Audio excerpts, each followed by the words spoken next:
Hey y'all, it's Trent on the Loos. Let me ask you a question. And some people are going to find this kind of problematic.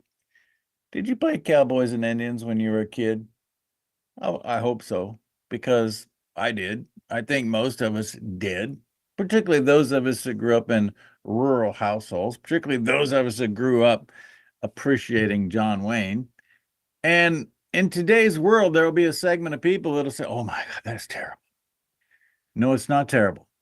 It's it's an echo of history, and you cannot change history. You learn from history, and you become a champion of the culture so that we can impact people going forward, so that we don't make the same mistakes that we made at one point in time.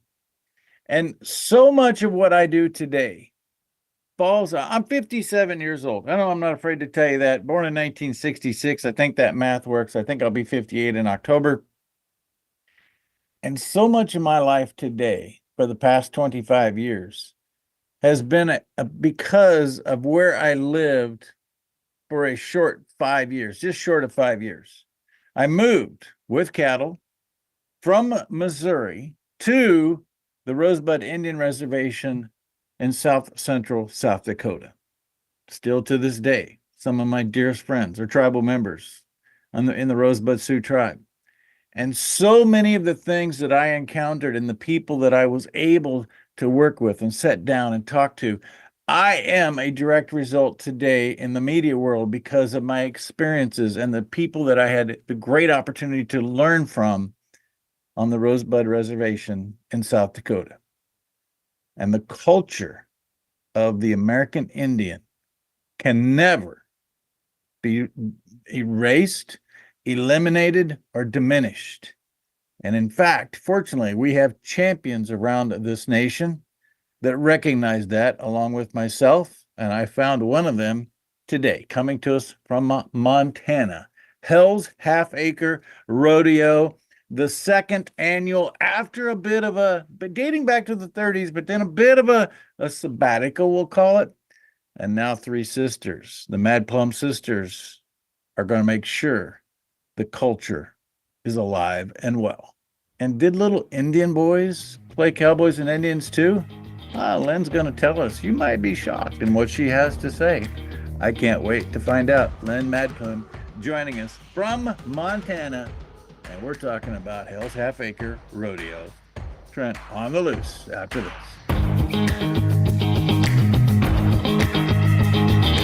Trent Loos here for my friend Greg Hager. Do you know why he has been named the Entertainer of the Year?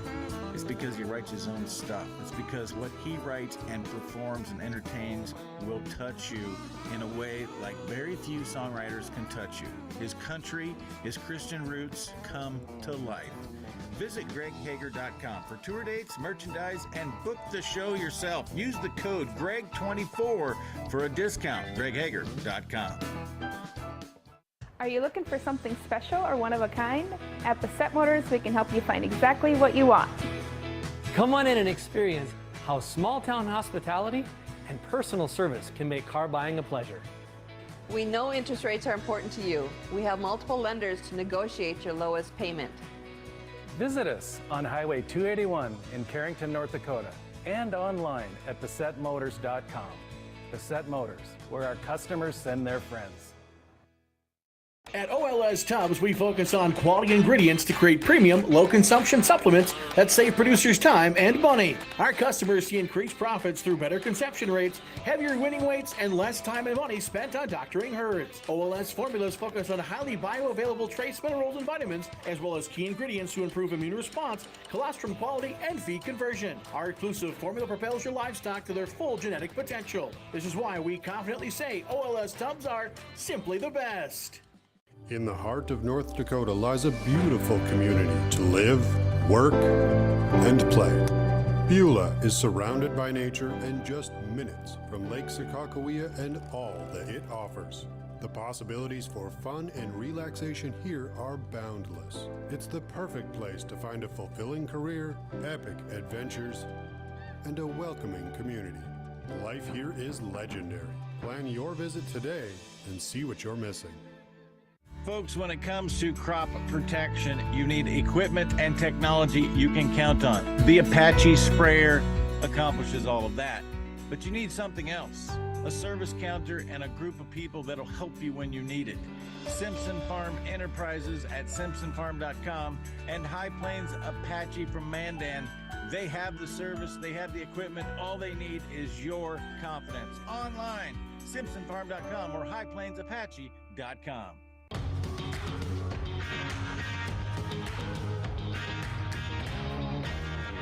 Welcome back, y'all. It's Trent on the Loos. Lynn Mad Plume joining us from Montana, as I promised. Lynn, how are you today?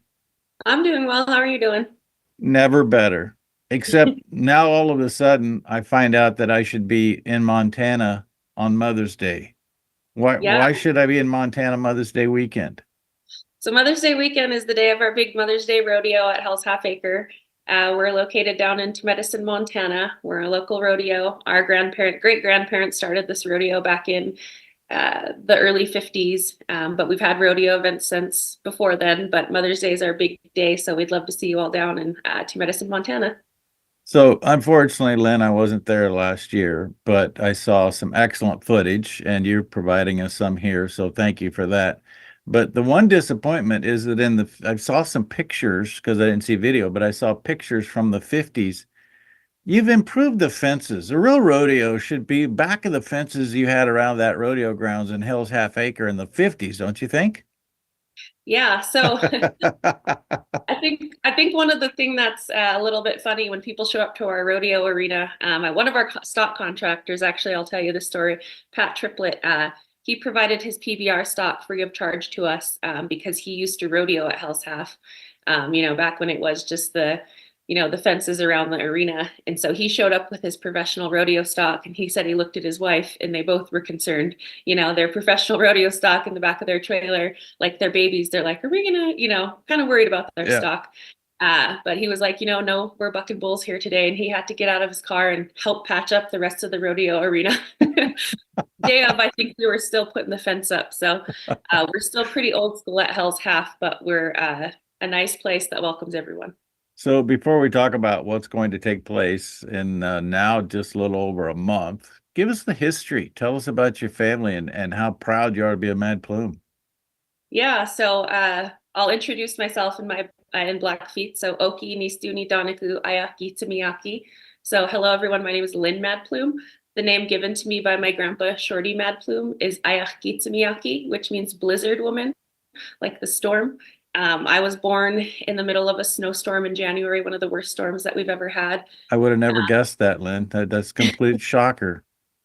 Yeah, born in one of the biggest storms. And my grandpa, he made his way to the hospital. And my dad always tells the story that he picked me up and held me for the first time. And he whispered something to me in Blackfeet. And to this day, my dad doesn't know what that is. But my grandpa seen me and he seen that name. And it wasn't just, because I was born in the middle of a storm. My dad always tells me that he seen in me that I was able to thrive in even the harshest conditions.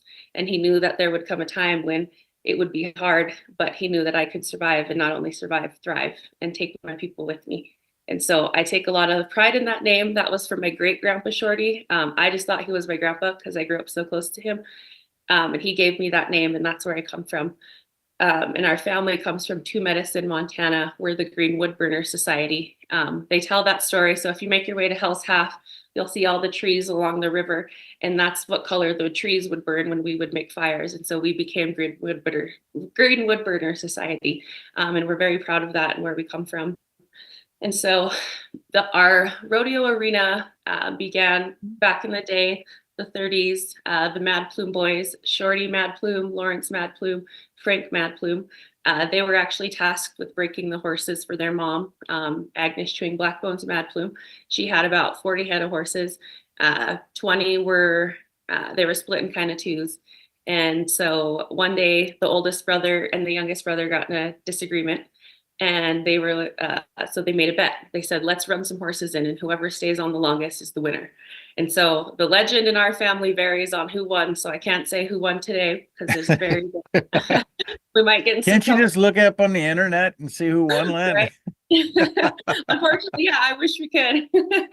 But it was such back in the day, different stories on who won. But after that, Hell's Half was born, and in the beginning, it really was just a line of about 3 to 4 chutes that they painted Hell's Half Acre on, and all the boys from the river would gather there and buck out the horses. And then as time grew, the crowd just got bigger.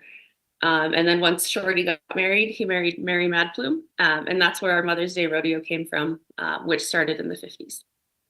And before that, it was already named Hell's Half Acre. How did that happen? Yeah, so this is actually an interesting part of our history. I come from Shorty Mad Plume, and so there's Frank and Lawrence. That's another one of those stories that kind of go with one of our elders. And so I think that's with Lawrence Mad Plume. So we're still coming back and finding these histories in this story. I think it has something to do with where we're located. Our neighbor, William Bill Bird, he used to joke about, Hell's Half Acre Arena on the left is the Holy Family Mission. It's the Catholic Church. Mm-hmm. And then on the other side of that is our home, but in the middle is our rodeo arena. And so it was, he used to joke that he lived between heaven and hell because, there was that. I love it. Don't we all though? Yeah.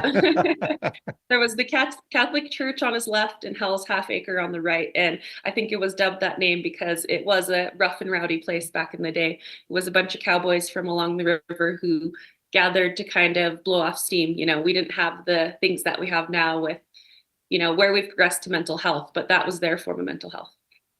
So it did get a little wild.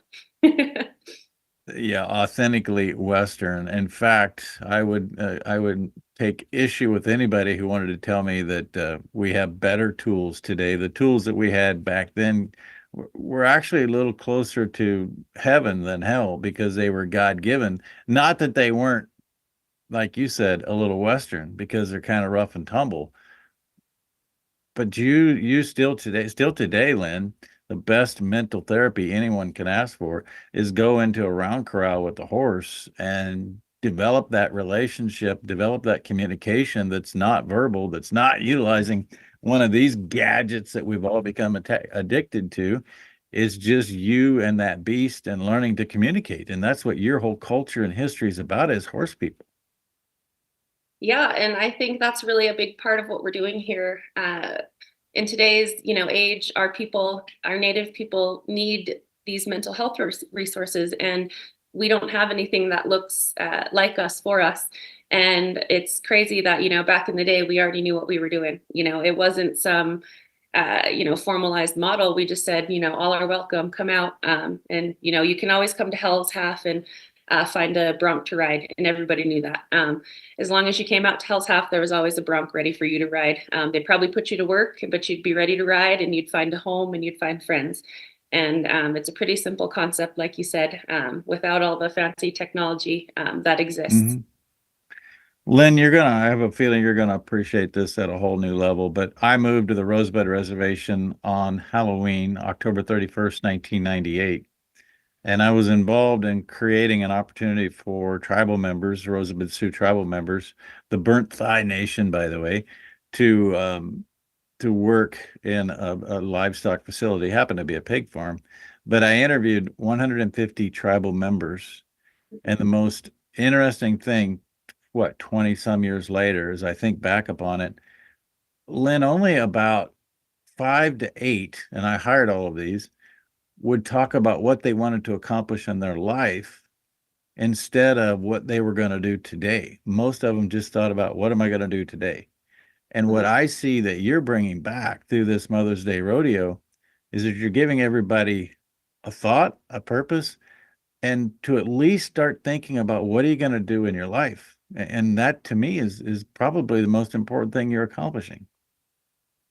Yeah, we like to say, home of the original Indian cowboy, because I think sometimes the quote, you'll hear the quote that says, what is it? All my heroes have always killed cowboys versus my heroes have always been cowboys. We kind of are reclaiming that for ourselves because we've always been cowboys, and they aren't, they're one and the same. And we're kind of reclaiming that for our history. And I think what we pride ourselves on is that we're not some big fancy facility. We're not a place with all these, fancy bells and whistles, and that's never what we've been. In our community, we welcome, the tennis shoe cowboy. They might not have all the fancy, gear, the fancy hats, the fancy anything, but they might even have tennis shoes, but they're like, I'll ride the greenest bronc that you have. Throw me on there. I'm ready. And that's really what it's about. We want to remind our people of who we are and give them those opportunities to remember themselves. And so it isn't just about rodeo. I agree. When you come in and you work with the horses, you get to know yourself. And when you're knowing yourself again, you start to think, okay, this is what I want to do. Yeah. Just when folks thought that we needed rodeo to help with self-awareness on the reservation. In fact, we need it in the entire country. Our culture has lost identity of where we are ourselves. Lynn, Mad Plum, we're going to take a break. We'll be back with more from Hell's Half Acre. She's actually in Bozeman, I think, today, but we'll figure it all out. Back with more Trent on the Loose after this.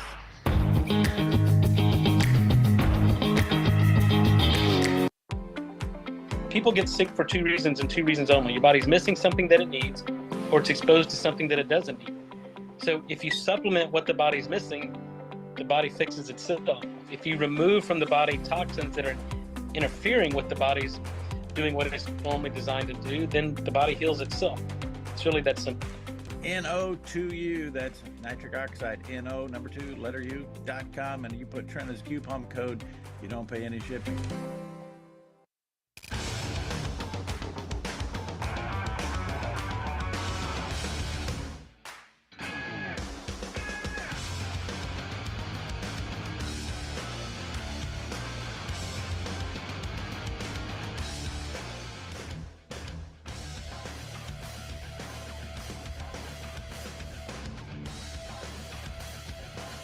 Stop out to our facility, Highway 22 South. Let us build a truck for you. Base Fluke Trailers of Dickinson is a family-owned dealer with expert staff that know their products front to back. We stock over 150 units of all types and can custom order a trailer with the unique features and capabilities you require for brands you can trust. Our experienced service team is the reason we're also the best place to have your trailer customized or repaired. Count on Base Fluke Trailers of Dickinson to keep you hauling. Hello and welcome to the MHA Interpretive Center. It's the perfect stop along the Lewis and Clark Trail and the cultural hub of the Mandan, Hidatsa, and Arikara Nation. Nestled along the shores of Lake Sagagawea in Newtown, North Dakota, 1 mile west of the Four Bears Casino. You can enjoy amphitheater performances, art exhibitions, and educational workshops utilizing our living cultural center. Enjoy some coffee, browse our gift shop, and learn about the original people of this land. Learn more at mhanation.com/interpretive center.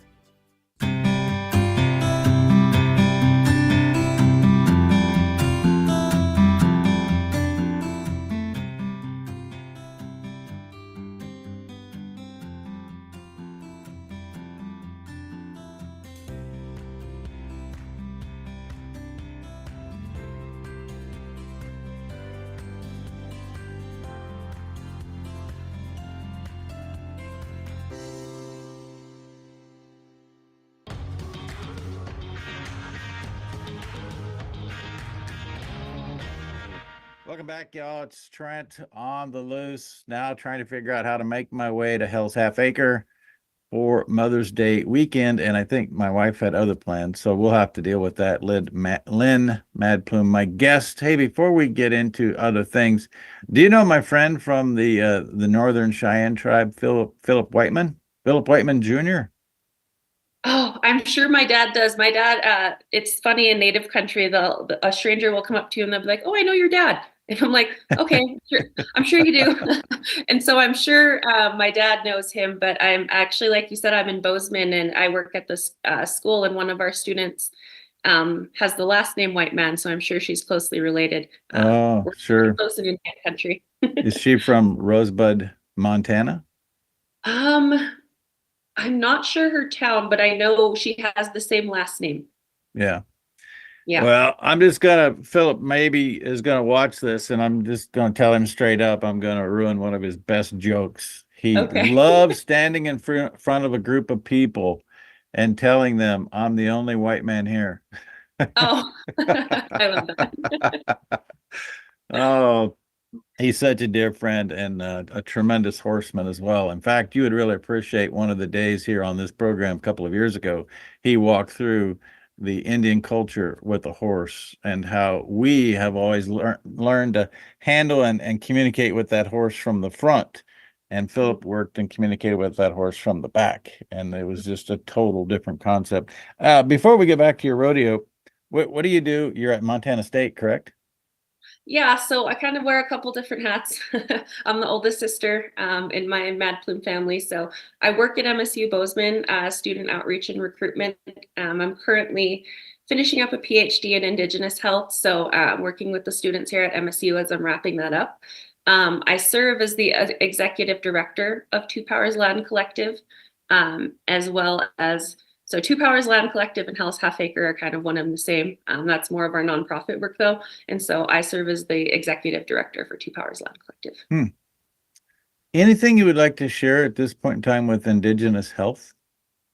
Yeah, I think this, I think it might be difficult for some people to connect all of these pieces. They're like, okay, why rodeo? You know, not everybody rodeos. It's, you know, we're throwing all of our resources into rodeo. And, you know, normally when you see me, I'm dressed in the whole pink and the heels, and you don't think rodeo when you look at me. But it's a deep thing that's connected to my family. And it isn't just rodeo, like you said. Indigenous people have had connection to our, you know, our animal relatives since before rodeo existed. You know, we've had these relationships for millennia. And it's important that we remember what they are. And so as far as it goes for Indigenous health, what we do at Hell's Half, we're not just putting on a rodeo. You know, we're inviting people to come remember to connect with horses. We're inviting our community together. And really what our goal is with that is that we're healing. Horses have the ability to call our spirits back to us. And that's really what we hope to do at our home. And so Indigenous health, it looks different than what you think it might look like, is what I want to remind people. We're connected to the land, we're connected to animals. It doesn't look, you know, it doesn't exist within four walls. It's common just in the last couple of days when I found you and I listened to some things that you're doing, including an interview on local TV station. You always bring it back to the land. And that's where we should all always bring it back to the land. Yeah, that's our dream with Two Powers Land Collective. We've rooted what we do in land-based learning because I argue that everything that we do as Native people is land-based. You know, culturally, I used to fear dying because, you know, sometimes on a res, unfortunately, you see a lot of that. And I used to fear it. And I, you know, had this fear for death until I got connected to my ways. And I realized that, you know, we never really go away. We return to the land. And when I'm home, I know that all of my relatives who have passed, who have gone on, are connected to that land and they're still with me in those ways. And so I know that when my time comes, I'm still going to be here and I will be, you know, I will return to the land and I will still be there. And so our land is very important to us. And it doesn't look like, you know, we're a big ceremony or anything. It's just us being on the land. Ashes to ash, dust to dust. We shall all return to the land. Mm-hmm. I just have to comment one other thing, and I want your take on this, Lynn, because my observations of living on the Rosebud and having so many dear friends that were tribal members and living in the communities and working with people side by side every day, what I saw in terms of the EBT cards and making available food that was not of the best health everybody would know, creating problems like diabetes and other challenges that not just exclusive to the reservation, but obviously concentrated on the reservation. How do you respond to that? And what should everybody outside of your community know about that situation? I would say that people outside of our community should look past that. We don't, all you hear, a lot of what you'll hear about Native people is the negative and, this just the bad stuff that's linked to us. We don't get enough opportunities to hear the natural beauty that exists in our community. And that's really what we want to do with this rodeo. We want to highlight the natural talent of our people. Even if you aren't an experienced rider, we say that it's within you and it's within your history. And so what we want to do is we want to put more of that positive out there. And Native people are funny. We've found humor in almost anything. You got to laugh or you'll cry. And we'll make jokes about ABT. People, you'll maybe come onto our reservation and we'll be making jokes about things that are serious and affect us, but we find light and we laugh, and that's how we heal.